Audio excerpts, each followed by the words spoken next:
Доброго вечера. В эфире Prime на телеканале АТР. Это время, когда мы говорим о наиболее важных для страны темах, на наиболее важные для страны темы и приглашаем наиболее интересных собеседников.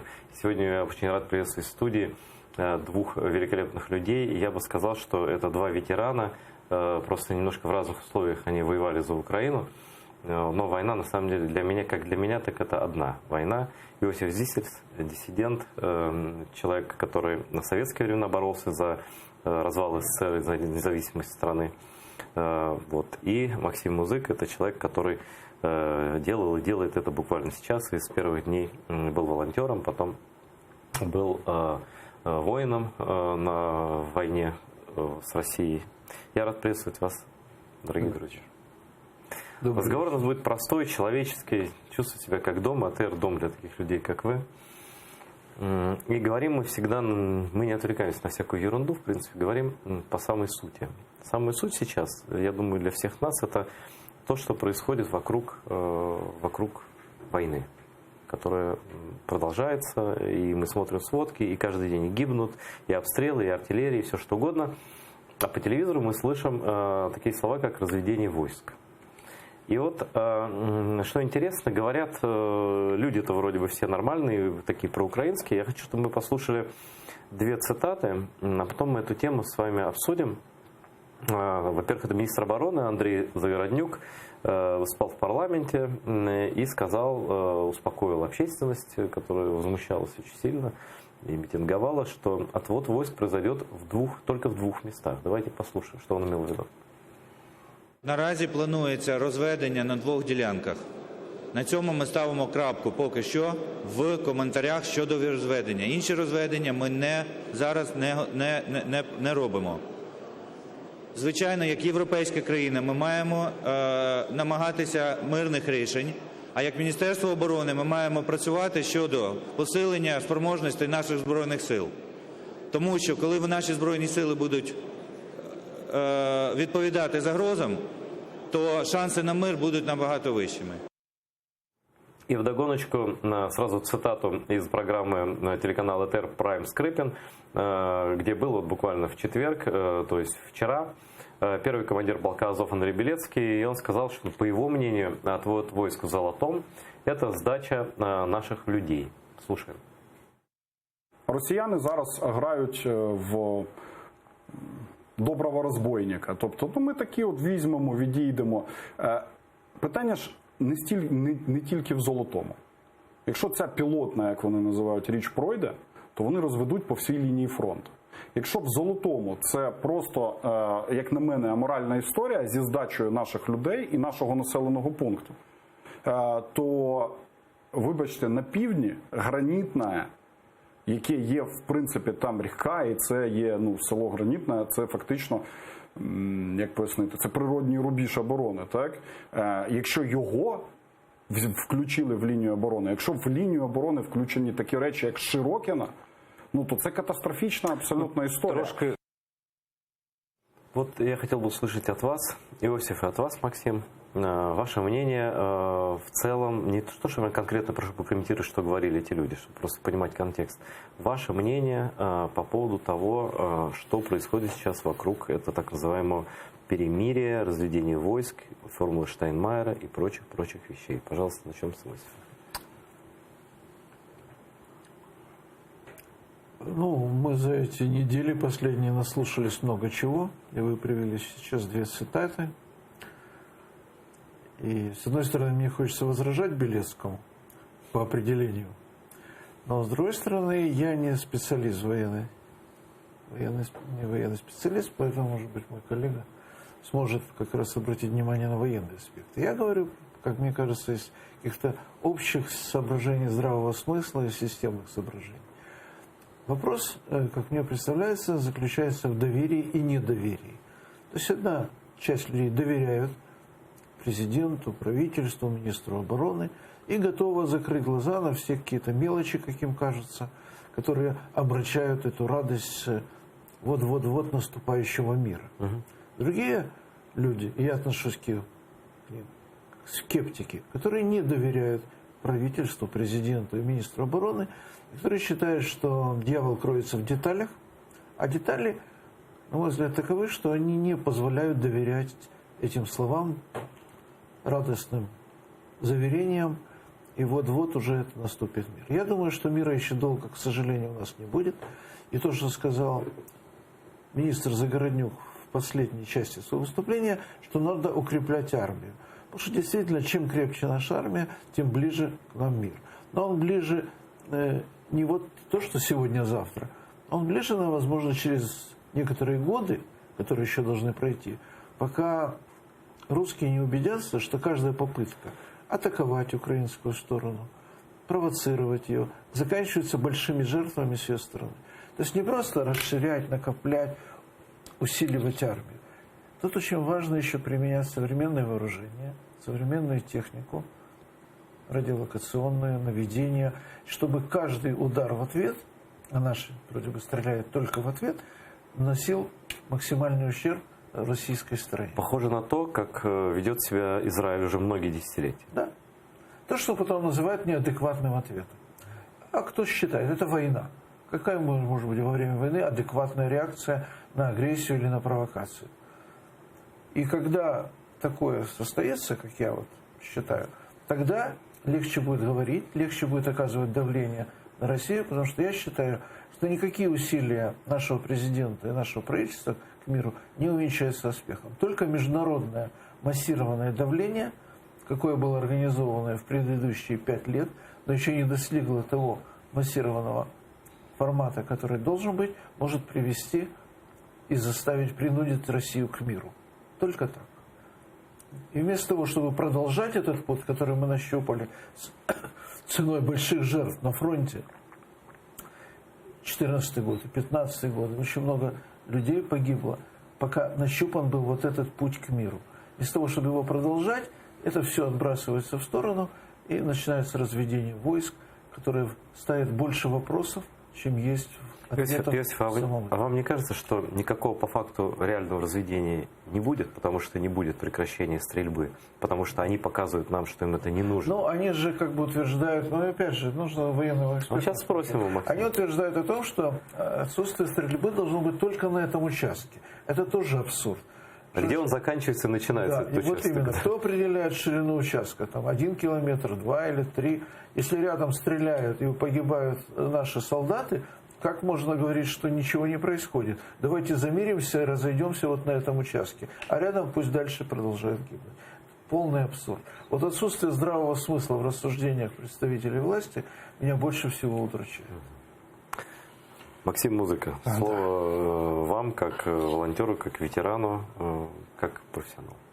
Да, сначала немножко скажу, опять же, по общему впечатлению. Да, то есть, вот, к сожалению, наша нынешняя власть, она часто принимает желаемое за действительное. То есть, они себе поставили задачу, хотим мир любой ценой, мы хотим остановить войну, прекратить ее, да, но мы все понимаем, что в этих условиях, которые есть сейчас, невозможно прекратить войну, то есть, потому что прекратить войну можно быстро, это только сдавшись.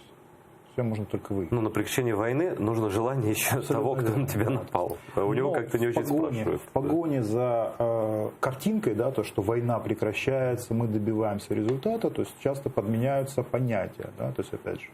То есть вот доходит до того, мы встречались, например, с господином Ермаком, была встреча, как только они озвучили формулу. Так вот, Максим, так вы были в числе тех ветеранов, которые попали на встречу с президентом? Нет, я был на встрече с Ермаком, это была первая встреча с президентом была вторая, меня туда не приглашали, но суть не поменялась. Вы себя плохо вели на первой встрече? Да, мы вели себя плохо, мы задавали вопросы, то есть, на самом деле. Вот.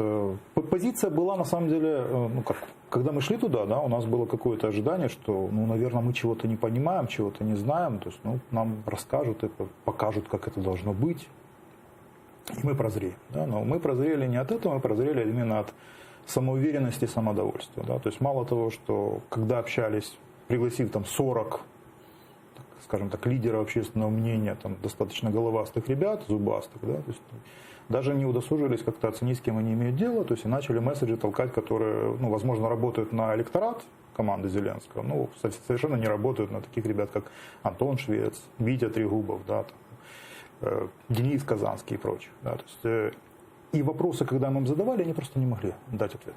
То есть банальный вопрос, да, а как вы собираетесь обеспечить отведение российских войск, если Россия не признает их присутствие? И Путин прямо говорит, да, я вообще-то ничего вам гарантировать не могу, ребят, вы что? Где вы это услышали? Да. Абсолютно верно. Прямые, простые вопросы, ну, то есть нет у них ответов. Более того, вот я же говорю, за погоней за результатом, то есть вот доходило до того, что на тот момент было разведение, начало разведения в районе станицы Луганской, там немножко проще, потому что там есть река. Вот. Но опять же, сводки нашего Генштаба об обстрелах на данный момент становятся ниже, чем сводки ОБСЕ. То есть доходит до того, что по сути мы занижаем сами обстрелы в погоне, чтобы показать, что смотрите, у нас... А зачем, вот личное ощущение, если вот вы утверждаете, что это такой самообман, да. Какой смысл этим заниматься, если итог понятен, если договориться невозможно? Ну вот мы все тут понимаем, ну не с кем там разговаривать. Они хотят просто нас обмануть в очередной раз. Неужели хочется быть обманутыми? Зачем? Логика у них простая. Вот мы не такие, как предыдущие, вот эти вот забросы, что вот предыдущая власть зарабатывала на войне, она была заинтересована в войне, а мы же другие, смотрите, у нас все получится. Но Путин-то тот же остался. Да, они же на самом деле, у меня был вопрос, да, если не с такой недооценкой подошли к нам, то есть к разговору с нами, если не с такой же недооценкой подходят к разговору с россиянами, то их ждет большая беда, то есть их просто ударят в стену. Если возвратиться к вопросу о разведении, да, то есть станица Луганская это более безболезненная часть, потому что там население мы не оставляли. Да, то есть, а здесь, если говорить о Золотом, то мы должны оставить миронаселение. И возникает вопрос, а кто придет его защищать? То есть, условно говоря, мы отошли, а кто на этой территории Полиция, будет? Нацгвардия. Полиция, Нацгвардия. Но без оружия. Да. Нет, с оружием. Все это демилитаризованная зона будет. То есть они там большие вопросы. Да. Там большие вопросы по этой зоне. То есть они сами не понимают, как они собираются это обеспечить там, правопорядок. Говорит, нет, мы людей не бросим. Ну так вы их собираетесь отселить? Или, то есть, но конкретики нет. Нету ни конкретики, не понимаю. Ну смотрите, мы продолжим этот разговор. Эта тема продолжается. Я никого не останавливаю. Просто я хочу сказать, что и представители власти тоже, в общем, начали говорить примерно то же самое, что сейчас сказал Максим Музык и что до этого сказал Иосиф Зисец. Такая случилась как бы история, что становится понятно, что нынешнее поведение России заставляет сомневаться, что она готовится к миру. Раньше-то мы, в общем, в это верили. Об этом сегодня на своей странице в Facebook написал Богдан Еременко, народный депутат Украины от партии «Слуга народа» и глава Международного комитета Верховной Рады Украины. Давайте послушаем эту цитату все вместе. Чи віримо ми, що Росія готова до переговорів, прагне досягнути домовленості? Масштабність військових маневрів Росії і військові приготування примушують сумніватись, що ця держава готується до миру. Аналіз ситуації на лінії розмежування на Донбасі примушує сумніватись, що військове командування Росії наказало своїм військам припинити агресивні дії проти Збройних сил України. Аналіз поведінки Російської Федерації в ПАРЄ, де Росія достатньо прямолінійно намагається протягнути визнання депутатів, обраних на окупованих територіях, примушує сумніватись, що Російська Федерація планує хоч якось знизити напругу дипломатичного протистояння з нашою державою. Прокомментирую очень коротко. Я думаю, что Богдан Еременко очень опытный дипломат и политик, и, конечно, он и не верил ни в какие мирные... так надо было, наверное, говорить, да, и вот теперь понятно, что, смотрите, Россия к миру не готова. Я так трактую, потому что я иного объяснения найти не могу, что выяснилось, что она не хочет мира. И вот это представитель действующей власти, а представитель, можно сказать, прошлой власти, дипломат, кстати, тоже, коллега, потому что бывших дипломатов не бывает, коллега Богдана Еременко, Валерий Чал, экс-посол Украины в США, говорит, что, наверное, все читали его выступление, короткое, но четкое, что Россия будет готова к наступлению в нашу страну в следующем году. В интервью ЛБЕ он это сказал. Давайте послушаем цитату из Валерия Чалова. Я розумію, що президент Зеленський, затиснутий у ці лещата, він потрапив у пастку своїх передвиборчих обіцянок, коли йому треба швидко встановити мир, який має бути постійним і надійним. А Росія паралельно нарощує свій військовий компонент на наших кордонах. У 2020 році росіяни повністю будуть готові до наступальної операції. Ну вот, собственно, озвученные цитаты. Я прошу ваших комментариев теперь с Осифа. Опять начнем. Вот мне кажется, Чалый сказал достаточно понятно. Ну, Чалова я хорошо знаю. И к тому же в 2014 году, сразу после президентских выборов, Чалый стал руководителем международного управления администрации президента Украины, и я пришел к нему сразу, потому что мы были знакомы еще по прошлым, по Майданам и прочим делам. И меня поразило просто, что он тогда верил в мирные инициативы Порошенко. То есть Чалый верил в 2014 году. Да, Порошенко прошел уже этот ошибочный путь в 2014 году, быстро протрезвел и начал вырабатывать иную стратегию, тактику противостояния России, чем это было в начале его каденции. Есть такой хороший вытрезвитель, Путин называется. И я говорил Валерию тогда: Валерий, как вы думаете, неужели Путин для того начал войну с Украиной, чтобы через 2 недели помириться? Это война на годы. Нет, он говорит, не может быть, мы же вышли искренне с мирными предложениями. То же самое делать сейчас. Потом смотрите, у нас практически монополия на власть. Президент, Кабмин, Верховная Рада, все выстраивается в такую пирамидальную структуру, где находятся вот эти люди в этой пирамиде, и для них выхода нет. Или он доверяет вышестоящим, как любой пирамидальный, или делает вид, и поддерживает. Он может делать вид, но он должен что-то говорить, когда его вызывают к микрофону. Он должен поддерживать то, что идет сверху, идеология такая.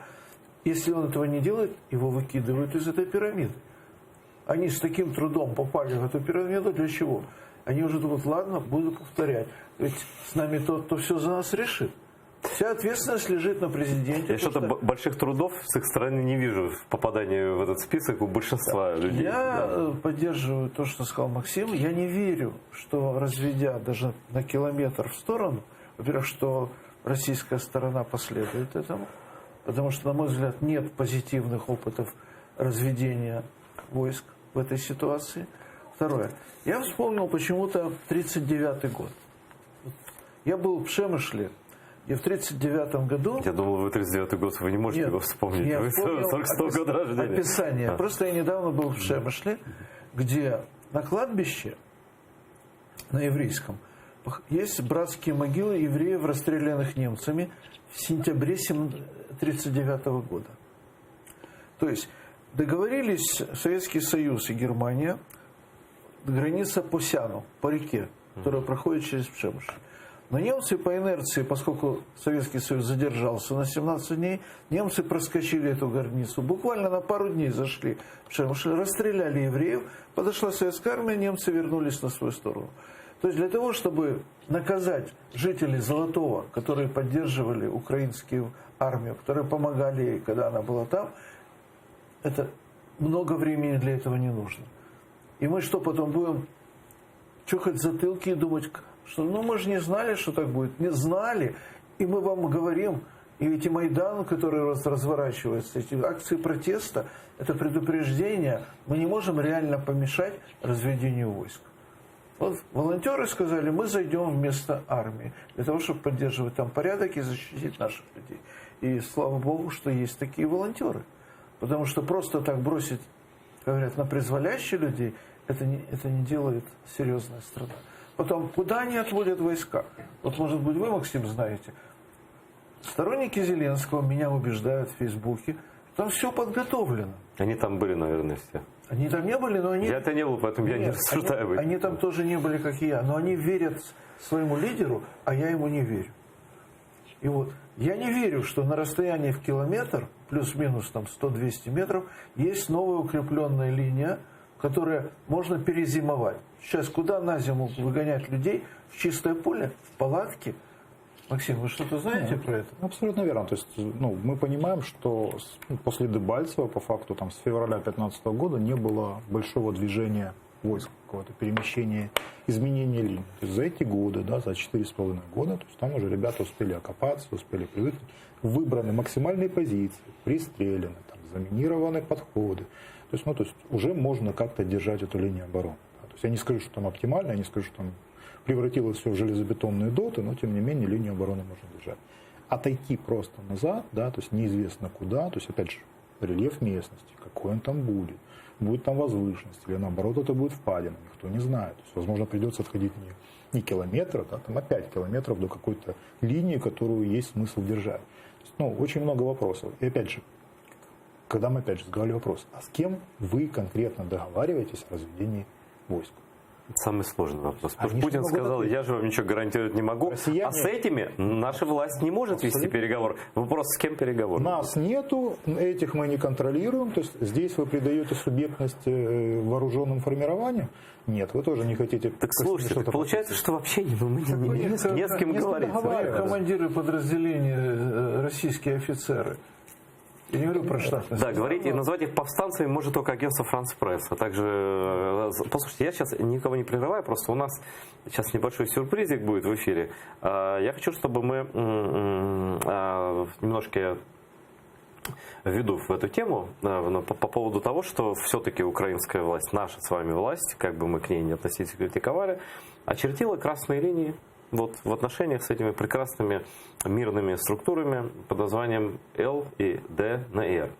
Украинская сторона подчеркнула, что выполнение политического блока вопросов Минских соглашений возможно только при условии выполнения следующих пунктов. В частности, это распуск квазигруппировок ЛДНР. Сейчас побежали они распускаться сами.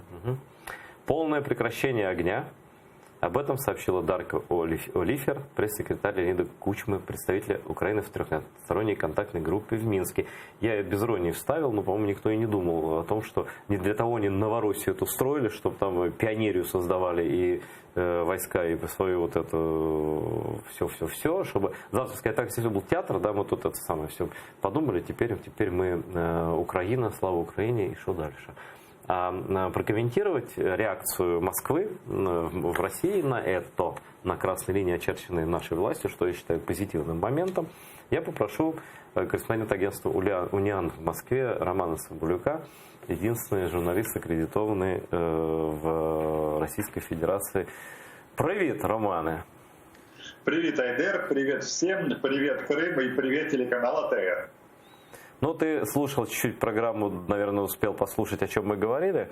И, наверное, ты сможешь прокомментировать, как там это подается. Какая-то вдруг какие-то красные линии, распускать ДНР. Как? Это же свободные республики народов угнетенных. Вот что там говорят в Мордоре?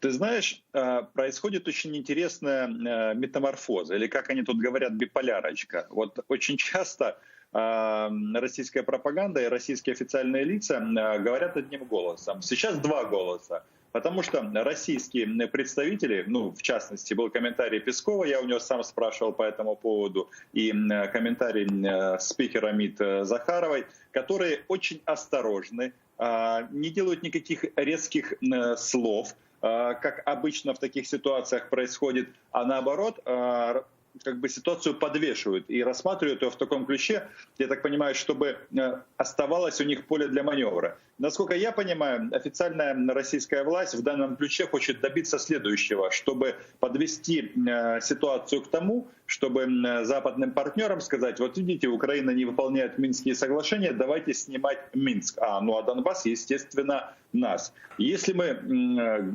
наши... А если мы говорим о российской пропаганде, здесь, конечно, они не стесняются. Во-первых, я не знаю, у нас такой взгляд какой-то странный в Украине, особенно с этими миротворческими инициативами. Никто, собственно говоря, не может четко сказать, с кем они имеют дело. Как мне кажется, оптимальная позиция в данном случае, это прописано в украинских документах, надо называть вещи своими именами, называть образования на востоке Украины оккупационными администрациями. И тогда будет проще, потому что вот даже наш президент, он иногда проговаривает эти 3 буквы и забывает сказать даже словосочетания так называемые. Хотя, мне кажется, это очень важно в нашем случае, потому что по сути, Зеленского, его визави по переговорам уже подвели к такому выбору. Или он сейчас скажет, или Леонид Данилович, который в данном случае стабилизирующим фактором является, то есть Зеленскому рано или поздно придется ответить на вопрос: мы признаем вот эти вот 2 раза по 3 буквы? Это первый вариант. И тогда акция «Нет капитуляции», она будет иметь совсем другой вид, и я думаю, что к этому мы, естественно, не придем.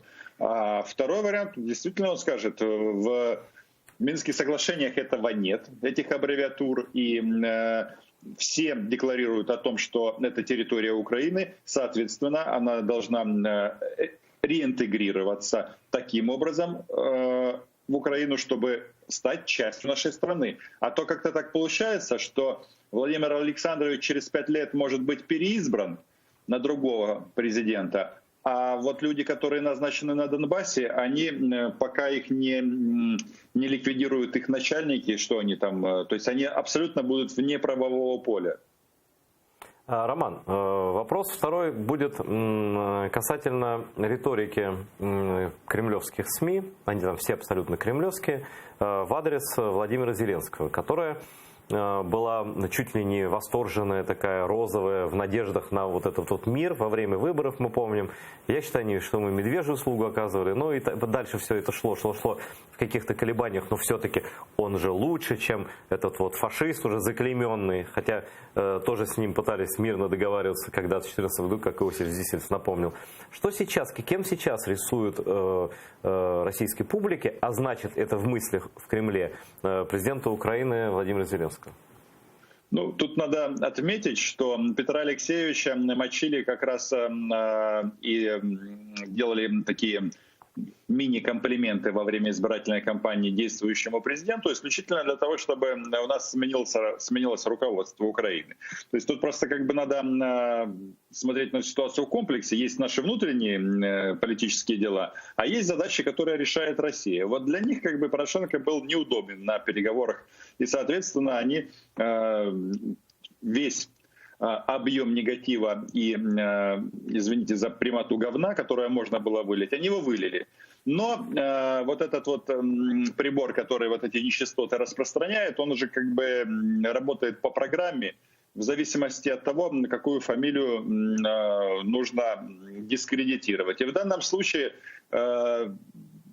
вся мощь российской этой машины брошена против Зеленского. И это на самом деле очень смешно. В то время, когда у нас еще продолжаются вот эти вот, как мне кажется, уже глупые дискуссии на тему порохоботы или зеленботы, здесь давно российский каток пошел дальше. Им все равно, как бы, Порошенко и Зеленский, как бы, они занимаются своими целями. И сейчас какие главные тезисы против Зеленского? Ну, во-первых, Зеленский — это Порошенко 2.0. Может быть, даже хуже, потому что он тоже обманул украинский народ, он не хочет мира, а русские продолжают стрелять. И еще один момент, и я думаю, вы тоже это где-то слышали, что, по сути, как они тут говорят, Зеленский прогнулся националистам. А, кстати, все, кто был на Майдане, вот 14 числа, все они националисты. Значит, он слабый президент и так далее. Тут одни фашисты в студии. Вот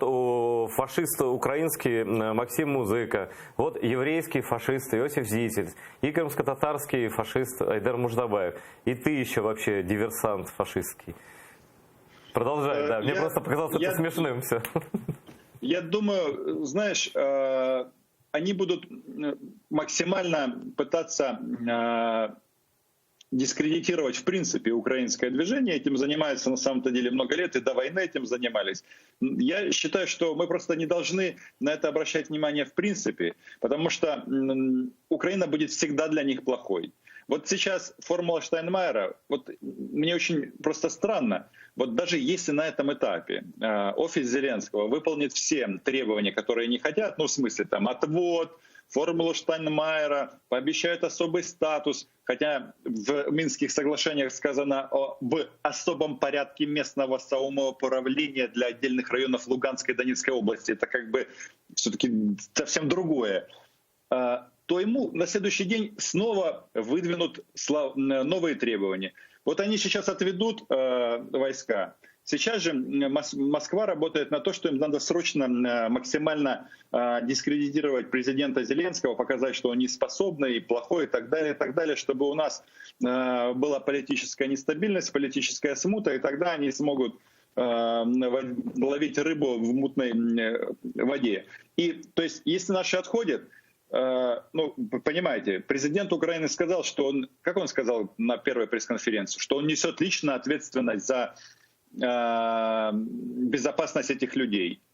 Но для того, чтобы исключительно дискредитировать президента Украины, могут приняты быть любые спецсредства. И мне просто удивительно, почему до сих пор люди, которые сейчас у нас во власти, которые уже обожглись как бы от этих балалайки горящие, до сих пор, ну, мне кажется, думают, что можно договориться. И вот эти вот размышления, что нам надо тратить, если мы не будем дальше тратить деньги на оборону, то мы не сможем поднять пенсии и так далее, и так далее. Мне кажется, это полный паноптикум и непонятие ситуации, потому что здесь они, заканчивая, размышляют о таком понятии, как путинизм.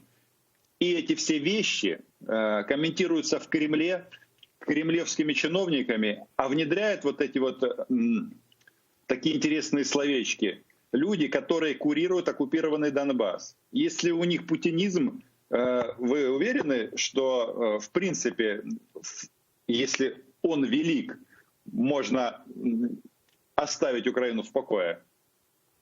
Вопрос риторический, Ром. Я хочу сказать, что если была бы моя воля, я бы твой YouTube-канал показывал в круглосуточном режиме нон-стоп. Просто ролики добавлял новые, включал в ротацию. Вот сколько хватало бы на 24 часа. Я бы на каком-нибудь канале бы крутил их постоянно просто. А еще бы лучше ты был бы советником Зеленского, потому что, ну, все-таки должен быть человек, который перед тем, как не очень опытный спортсмен выходит на горную трассу, скажет как, чего и скажет, где какие повороты, потому что ты в этом давно. Спасибо Роману Цымбалюку, человек, который из России видит больше, чем многие из нас видят. Спасибо, Айдар. Если ты позволишь, я прорекламирую свой YouTube-канал, раз ты хочешь его круглосуточно транслировать, то пусть кто с нас смотрит, подписывается. Спасибо, рад всех слышать. Пока. Слава вот. Украине. Рома говорил долго, но мне кажется, все по делу.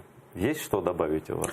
Не то, чтобы добавить, но Рома сказал то, что упорно не хотят видеть представители власти. Ни президентской, ни правительственной, ни военной.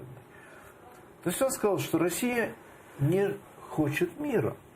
Не договороспособна. Это вид, да. Не то, что она не хочет, да. Она просто не хочет мира с Украиной. Она хочет изматывать Украину, хочет ее дестабилизировать, чтобы Украина просто истекала кровью вот этой. И я, кстати, не очень верю Чалому, что Россия готовит широкомасштабное наступление. А я верю. Я просто знаю от западных людей, какие войска стоят по периметру. Проверю. Да. Но я не верю почему. Из общих соображений. Россия не хочет завоевать Украину. Она хочет ее обессилить, дестабилизировать. Но если не получится так... Внести хаос. Нет. Да. Ну хорошо, вот военный человек сидит, пусть он скажет. Да. Для того, чтобы оккупировать Украину по правилам военным, нужна 2-миллионная армия. Я уже не говорю о партизанской войне, которая сейчас с продвижением на запад будет становиться все горячее и горячее. Кстати, при этом западная да. граница, открытая с свободным миром, через нее будет постоянно идти помощь Украине и вооружением, и людьми, и добровольцами, и продуктами. Да. Ты оптимист. Да. Когда будет открытое наступление, уже все будет понятно всем. Сейчас еще играются люди в мир. Там кто-то чего-то боится, кто-то хочет торговать, тогда уже будет не То есть Путин не оставит выбора в случае Поэтому я не очень верю, что они пойдут вот так ва-банк. Ну, знаете, никто не верил, что они Крым захватят. Да. Но... Даже когда они уже там были. Хорошо, да, никто не говорил. Но я говорил, что они за Грузию начнут войну. Крым я проворонил, да, правильно. Но это было настолько брутально, потому что никто не верил, что нет, границы будут потому что меняться в я живу Европе. здесь, а до Грузии расстояние, дистанция есть. И там было мне лучше видно, чем то, что происходит здесь. Еще раз говорю, Россия не хочет мира. Более того, я поддерживаю даже мнение Портникова, с которым я не всегда соглашаюсь, что даже если Украина бы капитулировала, Россия все равно бы отказалась. Ей не нужна капитуляция. Ей нужна постоянная выматывающая война. Вот такая, как сейчас идет. На это у нее сил хватает, а Украина как бы тужится из последнего. А еще важную мысль сказал, и хочу перейти к Максиму Музыке. Важную мысль такую, что если ты даже России что-то, уступ какой-то пойдешь, там, то степ за степ будут просто больше отжимать. Да. Это как если ты бандит. Если вдруг начал платить ему дань или что-то отдавать, земельку там отдал, он потом придет за твоей женой, потом придет за твоей машиной, потом придет за твоим домом. То есть... Получается такая игра. Путин играет с Зеленским, как кошка с мышью. Он пытался с Порошенко играть. Так, Просто- мы знаем, просто играет, закончился да. фашистом Порошенко. Да. Все это. Он играет с ней. Вот на тебе пряник. Поменяли военнопленных. При Порошенко меняли сотнями, тысячами военнопленных в свое время. В 2015 году, в 2016 году. Никто из этого не делал такой большой... Нет, потому что потом Путин понял, что... Потом он это приостановил. Это тоже игра была. С другой стороны, вот тебе кнут. Выводят снайперов и убивают 3-4 украинских военнослужащих. Это можно сделать в любой момент. Потому что люди расслабляются в мирное время. Давайте, и не так у берегутся. нас нет мирного времени, вы правильно сказали. Слово Максиму Музыке. Твой комментарий к тому, что сказал Роман. Да, начнем с того, что по поводу красных линий. Да, то есть, опять же, то, что Зеленский прогнулся под фашистов-националистов, которые вышли 14 числа. Ты выходил, кстати? Да, я был, конечно. Конечно же, я был. То есть можно считать, что прогнулся. На самом деле, то есть это наша задача, да, держать эти красные линии. Постоянно наводить и говорить о них, и чтобы просто власть не имела даже этого маневра отойти от этого. И вот тогда они будут вынуждены, как в комментарии пресс-секретаря Кучмы, да, то, что она сказала, то есть проводить красные линии в переговорах с россиянами.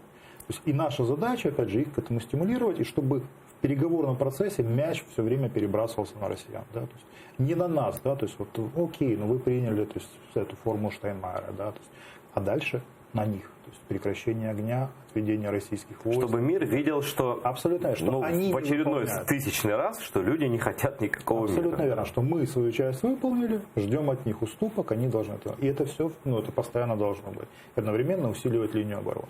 Что касается вероятности наступления, опять же, я тоже, честно говоря, сомневаюсь. Мне кажется, что в 2014 году они потеряли тот темп, который у них был, когда еще были растеряны войска, не было четкого командования, люди еще не получили боевой опыт, и сейчас им идти, опять же, вперед, им будет это стоить гораздо больше, чем... Подождите, что касается нынешней линии разделения сил, тут я соглашусь. Речь идет, и Чалый говорил о большой войне. Это когда из белорусских баз, когда отовсюду летят бомбардировщики, когда мы просыпаемся от того, что Киев начинает лежать в руинах, когда летят бомбы на Генштаб, на военные склады, когда наши зенитные орудия, значит, в эти самолеты стреляют. Кроме самолетов есть ракеты. У России есть дальние ракеты. Правда, они иногда попадают мимо Камчатки ими, да, но они все-таки существуют. Они их испытывали на живых людях в Сирии, да. То есть они же не пойдут стеной, да, как в фильме про Чапаева. Они сначала уничтожают инфраструктуру и с воздуха это делают. Вот я хотел бы у тебя, как у военного, узнать, готовы ли мы или надо ли готовиться, чтобы не решились они на это? Смотрите, по поводу использования авиации, да, то есть на самом деле, то есть если говорить с военной точки зрения, Да. то есть они же не использовали авиацию не просто потому, что не хотели, да, а потому что... Они изображали гражданскую войну.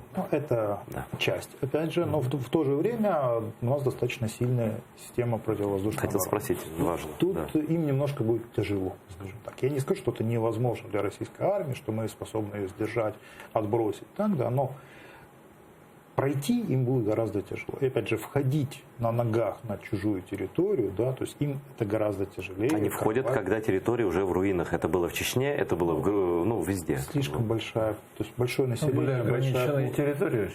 Да, на самом деле, то есть это будет им очень тяжело и стоить очень дорого. Это не значит, что они не смогут сделать, это стоить дорого будет нам, безусловно. Но это нам стоит дорого, потому что мы жизни человечески ценим. Там пушечное мясо не стоит ничего, и за родину погибнуть из детских садов воспитывают. Скажем так, так, у нас, знаете, вот когда доходит до этого момента, да, то вспоминается этот анекдот, да, то есть это какие у нас проблемы? Взял винтовку и пошел на фронт, да, то есть вот у нас там, у ветеранов, скажем так, такое отношение. Надо будет, пойдем опять, да, то есть здесь нет ничего сложного, да, то есть в 2014 году действительно это было тяжело, потому что не понимал, да, что будет, куда идти, да, то есть там вот этот этап структурирования был тяжелый, сейчас гораздо легче будет. То есть обстрелянные люди, есть оперативный резерв, есть сформированная часть. То есть никакой победы в случае тотальной вот по всему периметру наступления Россия не одержит? Смотрите, то есть, это тяжело, да, то есть им гораздо проще манипулировать Украиной, да, то есть вот, через внутренних агентов влияния, вносить смуту. Да уж чего у нас хватает, воду, так да. хватает. Вот им да. гораздо это будет дешевле и эффективнее, то есть мы сами себя способны сжирать, да, то есть нет более консолидирующего фактора для украинского общества, как Путин, да, то есть Путин это великий объединитель Украины, да, то есть если они попрут, станут все, которые сейчас друг друга там поливают грязью. Не буду спрашивать, за Зеленского ты голосовал, за Порошенко или за кого-то еще? Вот поэтому для меня, честно говоря, это не является... То есть понятно, что это больно, но, возможно, опять же, нашей нации нужно еще больше боли, чтобы немножко проснуться. Потому что, очевидно, в 2014 году проснулись далеко не все. Для многих эта война не их не касается. Они могут спокойно ездить в Крым отдыхать, спокойно ездить в Россию. То есть... не дай бог. Нет, есть такие. Я же не говорю, что... Готовиться надо к этому, но не дай бог, чтобы это проверять. С точки зрения, опять же, истории народов, да, наций, то есть, возможно, нам нужно этот урок пройти. Я не говорю, что я хочу его проходить. Нет, речь тут все как в крымстарской поговорке. Если сосед русский, держи топор под подушкой. Живи, но держи топор под подушкой. А еще есть крымстарская поговорка, очень классная. Не опирайся на воду, не верь московиту, русскому, да? Вот. А еще я хочу поднять тему минских договоренностей. Опять же, когда речь идет о договоренностях с Россией, у меня внутренний смешок, как у всех, так сказать, людей, кто понимает, о чем речь. Но все-таки дипломатия с дипломатией – это такая игра тоже, да? Украина вынуждена идти по пути Минских соглашений, вынуждена идти. В этом в парламенте Украины сообщил министр иностранных дел Вадим Пристайко. Давайте Вадима послушаем. Що стосується Мінських домовленостей, я ще раз хочу нагадати, 5 років, це не зараз ми не придумали з вами, не зараз не уклали. Ми вимушені рухатись тим шляхом, який 5 років тому був начертаний нашою попередньою владою. Що стосується, чи наскільки ми чітко усвідомлюємо і яким чином ми принесемо мир, і що ми для цього робимо, наша задача профінансувати і допомогти нашим Збройним силам розвинутися до стану достатнього для забезпечення нашої безпеки. Це дуже складно реалізувати, але над цим зараз працює уряд український, зокрема. Дякую. Що стосується, наскільки ми відчуваємо, що Росія готова рухатись, саме для цього президент України Зеленський зараз намагається зробити все можливе для проведення зустрічі на нормандському форматі. Ми сподіваємося, що наступного місяця ця зустріч відбудеться, і ми з вами станемо свідками готовності просуватися на всіх 4 напрямках, які начертані в Мінських домовленостях. Вот я хочу сразу другую еще цитату. Сейчас вы скажете все, что вы думаете по этому поводу. Мы живем в гибридном мире, где соглашения, которые не действуют, обсуждаются 6-й год. Об этом сказал министр иностранных дел Украины, что мы вынуждены это делать. А у журналиста известного Романа Скрипина мнение о том, что вот мы до сих пор не признали войну войной, от этого очень много проблем. Он его высказал, кстати, президенту во время вот этого пресс-марафона, но Зеленский не дал ему ответ, насколько, как так считает сам Роман Скрипин, не получил на это ответа. А что он сказал в эфире АТР буквально вот днями, вчера? Хочу нагадати, що я ставив президенту Зеленському питання, чому війну він не називає війною. От ви зараз сказали ООС, а мене від цього так от ковбасить, від АТО і ООС. Тому що є проста позиція притримуватися законодавства України. Закон України, закон і Конституція говорять про те, що у випадку агресії, тобто нападу на Україну, має зібратися Рада національної безпеки і оборони, яка говорить президенту, оголошує воєнний стан. Президент має оголосити воєнний стан своїм указом на визначених територіях. Я підкреслюю, не по всій Україні. Це можуть бути території намальовані, не обов'язково це географічні кордони районів, областей. На визначених територіях вводиться воєнний стан, говориться, Рада затверджується через 2 дні, протягом 2 днів. І всьому світу говориться, на нас напали, ось агресор, ось наш воєнний стан. Це не значить, що треба воювати. І Зеленський мені на це питання, між іншим, конкретно не відповів.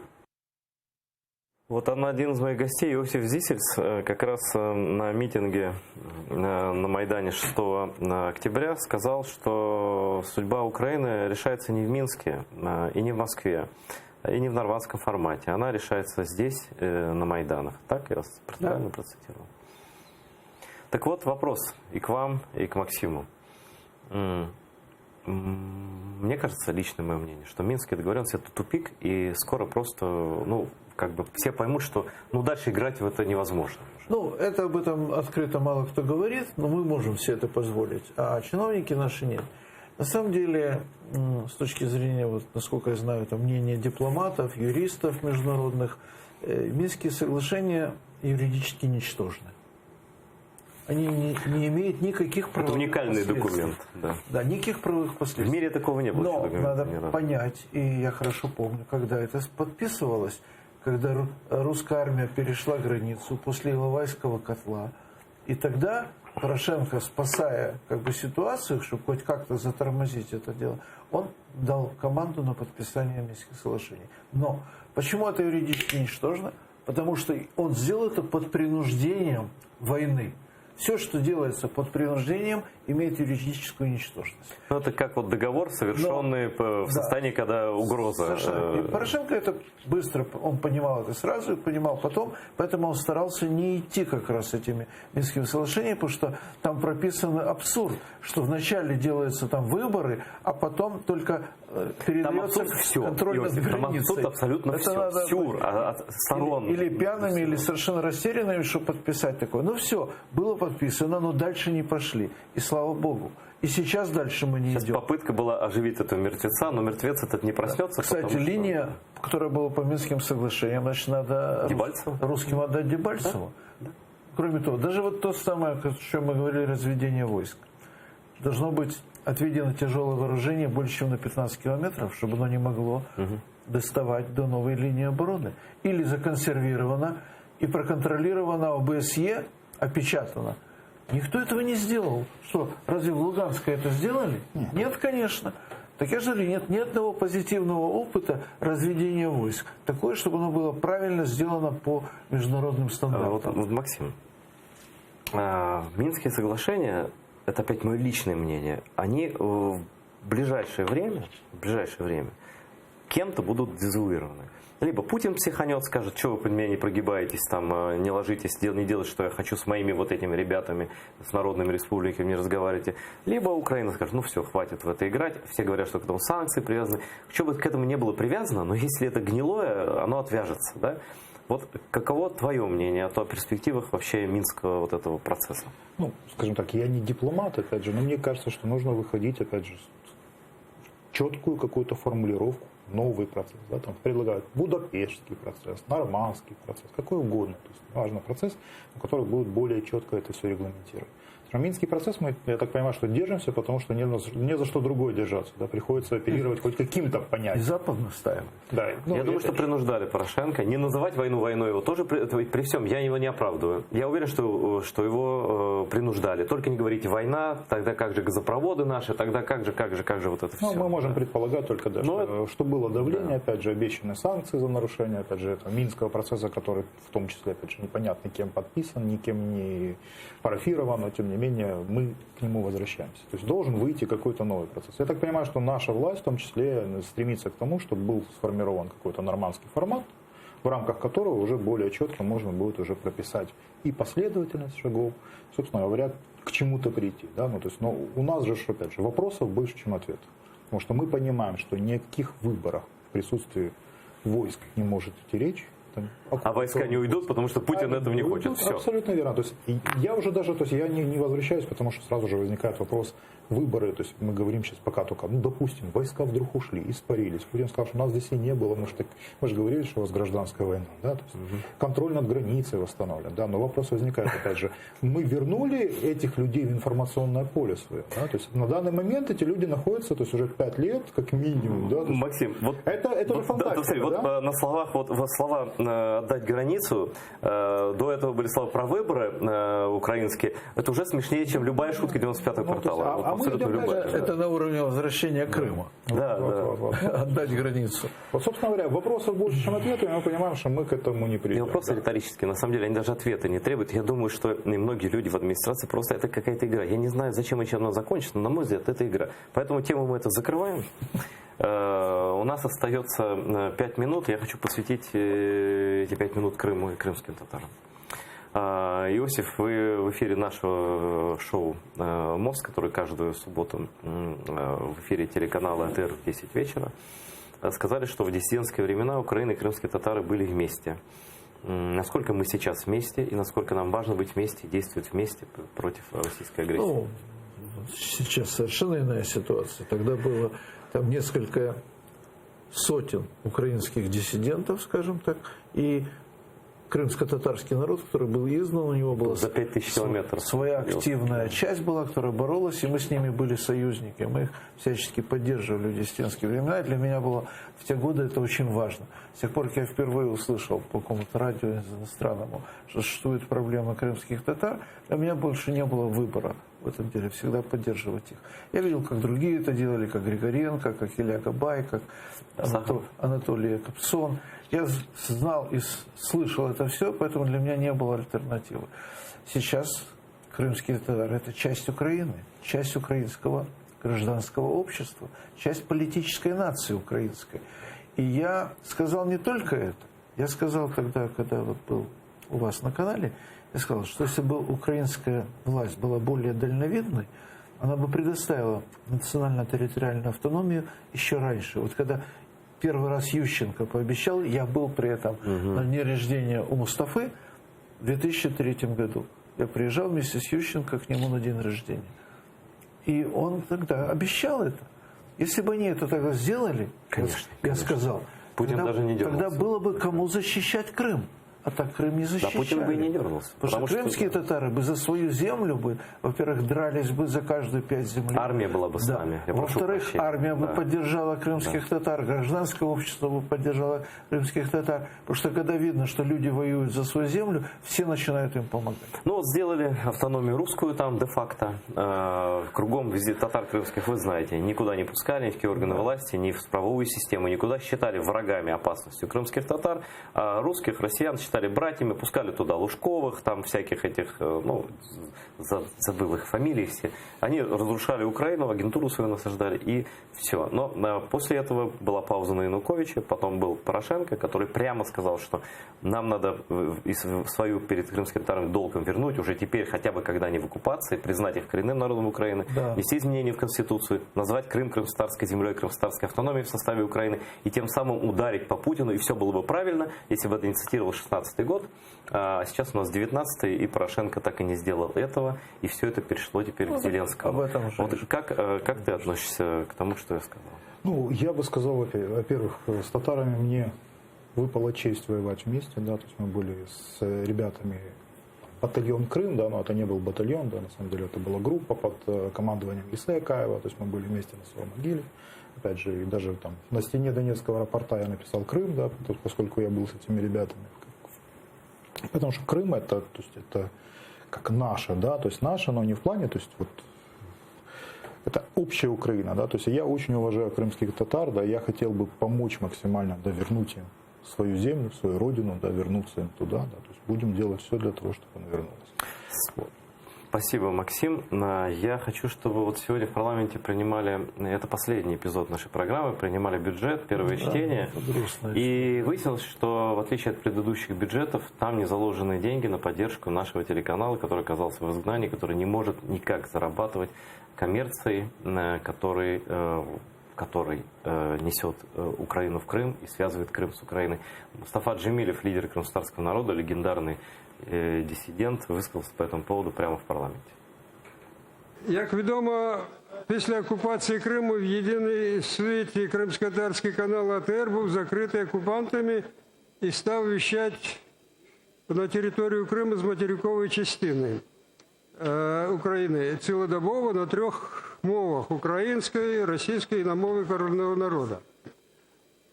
Це зрозуміло на діяльність цього каналу з бюджету щорічно виділялось близько 45 мільйонів гривень. Хоча цих коштів було явно недостатньо і доводилось ушуковувати допомогу також з інших джерел. В проєкті бюджету 2020 року на діяльність цього каналу не передбачено жодної копійки, в результаті чого цей канал може бути закритий. Вот такая угроза существует. Буквально 30 секунд каждому из вас. Ну, я считаю, что это такая мелочность власти, которая мстит крымских татарам за их твердую позицию, за то, что крымские татары не поддержали кандидата от большинства в своей массе. И потому что с крымскими татарами всегда трудно. И вместо того, чтобы найти общий язык с ними, что делает власть? Лишает финансирования крымско-татарских каналов. Ну, я надеюсь, что они исправят это. С нами очень легко, потому что мы честные люди, нам нечего терять. Да, но я думаю, что мы всем миром справимся с этой проблемой. Да, я думаю, что мы поможем им исправить эту ошибку. То есть, опять же, наша власть молодая, будем считать, им надо помогать какие-то вещи понимать. То есть, значит, будем идти. Есть второе чтение еще, да. Есть работа между ними. Даже если они будут упорствовать в отказе от финансирования, я говорю, мы всем миром скинемся и поможем каналу.